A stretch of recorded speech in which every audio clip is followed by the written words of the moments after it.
मैंने अपनी जान बचाने के लिए अपनी ब्रा पड़ोसी पर फेंक दी। फिर भी उसने मेरी ब्रा में नोट नहीं देखा। इतना ही नहीं, बल्कि एलन, मेरा पड़ोसी, इसे वापस करने के लिए आया। मेरे राक्षस पति डेरेक ने दरवाजा खोला। तुम्हारी वाइफ ने ये मुझ पर फेंका, वो भी मेरे चेहरे पर। आखिर तुम करना क्या चाहती हो? क्या तुम किसी भी आते जाते के साथ मिलकर मुझे धोखा देना चाहती हो? हनी, वो ब्रा बस बालकनी से गिर गई। मैंने अपनी ब्रा उससे वापस लेने की कोशिश की, लेकिन मेरे हस्बैंड ने इसे ध्यान से चेक करना शुरू किया। जब मेरी बात होती है तो डेरेक को अजनबी और रिश्तेदारों से जलन होने लगती है, यहाँ तक न्यूज़ एंकर से भी। इसलिए उसने मुझे अपार्टमेंट में बंद करने से पहले मेरा फोन छीन लिया। सौभाग्य से नोट उसमें नहीं था और उसे विश्वास हो गया कि ब्रा हवा से उड़ गई होगी। मैंने मदद मांगने के लिए एक नई स्ट्रैटेजी बनाई। हनी, शायद हमें अपने पड़ोसी को डिनर के लिए बुलाना चाहिए, उससे माफी मांगने के लिए, क्योंकि उसे परेशानी हुई है। मेरे हस्बैंड को ये आइडिया बिल्कुल भी सही नहीं लगा, तो मैंने उससे धीरे से कहा, पड़ोसियों से दोस्ती करना काफी उपयोगी है। अचानक से डेरेक इसके लिए मान गया और मुझे टेबल लगाने के लिए कहा। मैंने तुरंत एलन के लिए एक प्लेट पर दूसरा मैसेज लिखा, पुलिस को बुलाओ। हालांकि उसने सिर्फ खाना खाने पर ध्यान दिया और उससे ऐसे मिटा दिया मानो वो वहां था ही नहीं।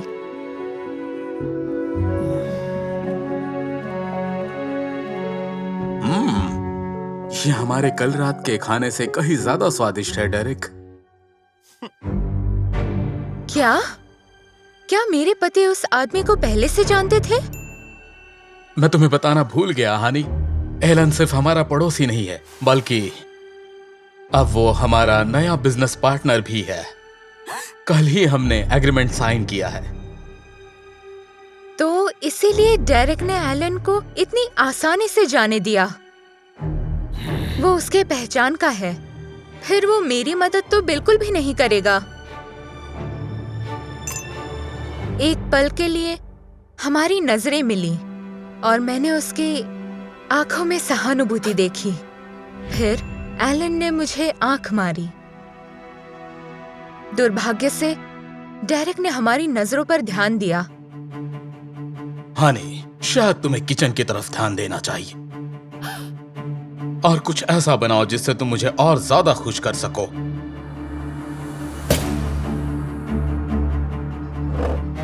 मेरे पास ज्यादा समय नहीं बचा था, इसलिए मैंने जोखिम भरा तरीका अपनाया।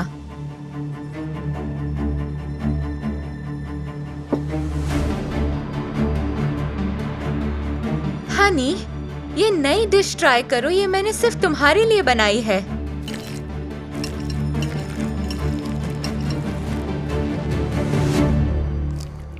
ये क्या है लिली? ये इतना स्पाइसी क्यों है?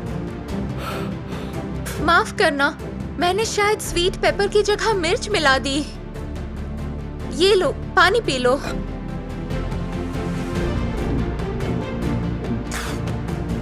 जैसे ही मेरा हस्बैंड अपना गला साफ करने गया, मुझे बात करने का अवसर मिला। डेरेक मुझे बंद रखता है, प्लीज पुलिस को बुलाइए इससे पहले कि वो। मैंने अपनी बात पूरी भी नहीं की थी कि डेरेक गुस्से से वापस आया। उसने मुझे गेस्ट की ओर झुके हुए देखा और गुस्सा हो गया। एलन, तुम्हें घर जाना चाहिए। क्या तुम भूल गए हो कि आज तुम्हारी फ्लाइट है? एलन घर जाने वाला था, लेकिन मैं उसे ऐसे ही जाने नहीं दे सकती थी। चिंता मत करो हनी, मेरे पास जलन मिटाने के लिए दवा है, मैं अभी लेकर आती हूँ।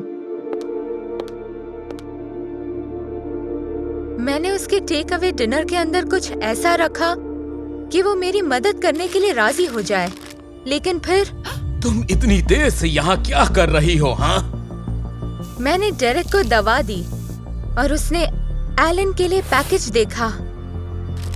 क्या खाना? तुम्हें क्या लगता है कि मुझे पता नहीं चलेगा क्या हो रहा है? तुमने उसके साथ रात बिताने के लिए बालकनी से अपनी ब्रा उस पर फेंकी थी। गुस्से में डेरेक ने कंटेनर्स को तोड़ना शुरू कर दिया ताकि उसे कोई सबूत मिल जाए। हालांकि आखिरकार उसने मेरे सबसे बड़े सीक्रेट का पता लगा ही लिया। मैं तुम्हें किसी के साथ शेयर नहीं करूंगा, खास करके बच्चे के साथ तो बिल्कुल नहीं। मेरे पति ने घबराकर किसी को फोन किया। क्या कल आप हमारा चेकअप करने आ सकते हैं? हमें भ्रूण संबंधी समस्याओं का समाधान करना होगा। प्लीज नहीं। डेरेक ने मेरी बात नहीं सुनी। उसने मुझे एलन के सामने ही बेडरूम की तरफ खींचना शुरू किया। एलन, तुम्हारी फ्लाइट।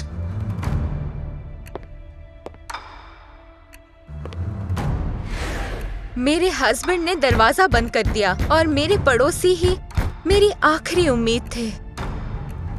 एलन ने देखा कि डेरेक वास्तव में कितना राक्षस था। फिर 5 मिनट बाद वो एयरपोर्ट जाने के लिए अपने घर से निकला। मुझे एहसास हुआ कि एकमात्र व्यक्ति जो मेरी मदद कर सकता था वो मैं हूँ।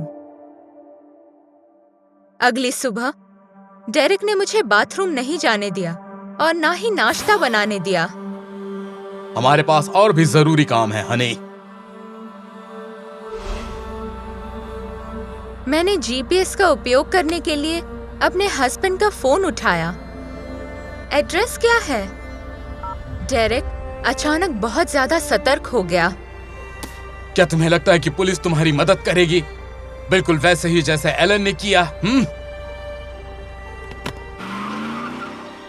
मैं वहाँ पूरे रास्ते रोते रही और रिश्वतखोर डॉक्टर को डराया भी। क्या तुम सच में इसे करना चाहती हो?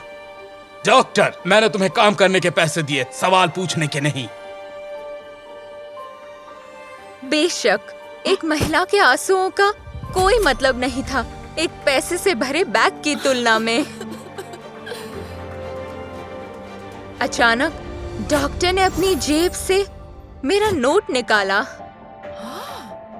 उसने मुझे चुप रहने का इशारा किया और फिर ये क्या हो रहा है? डेरेक की चीख ज्यादा देर तक नहीं टिकी। नींद की गोलियों की हेवी डोज के कारण वो सो गया। उसी वक्त डॉक्टर ने अपना मास्क उतार दिया। वो एलन था। जब मैंने तुम्हारे हस्बैंड के साथ तुम्हारी बातचीत सुनी तब मुझे एहसास हुआ कि उसे रंगे हाथ पकड़ने के लिए मुझे अधिक चालाक बनना पड़ेगा। जब तक डेरेक को होश आया वो पूरी तरह पुलिस से घिरा हुआ था। उन्होंने एलन का वीडियो देखा और मेरी कहानी सुनी। इन्हें बताओ कि मैंने तुम्हें कभी चोट नहीं पहुंचाई। मैंने जो किया वो हमारे प्यार के खातिर किया।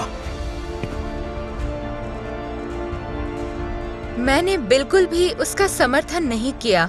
इसके बजाय मैंने अपना अपार्टमेंट बेच दिया और फिर मैं दूसरे देश चली गई। 8 महीने बाद आखिरकार मेरे जीवन में कोई आ गया, वो जो मुझे सबसे ज्यादा प्यार करता था, मेरा बेटा।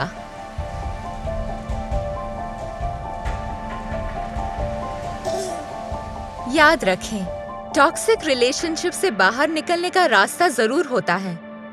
यदि एक दरवाजा या खिड़की नहीं है तो एक एयर वेंट या कोई रैंडम पासर बाय भी हो सकता है।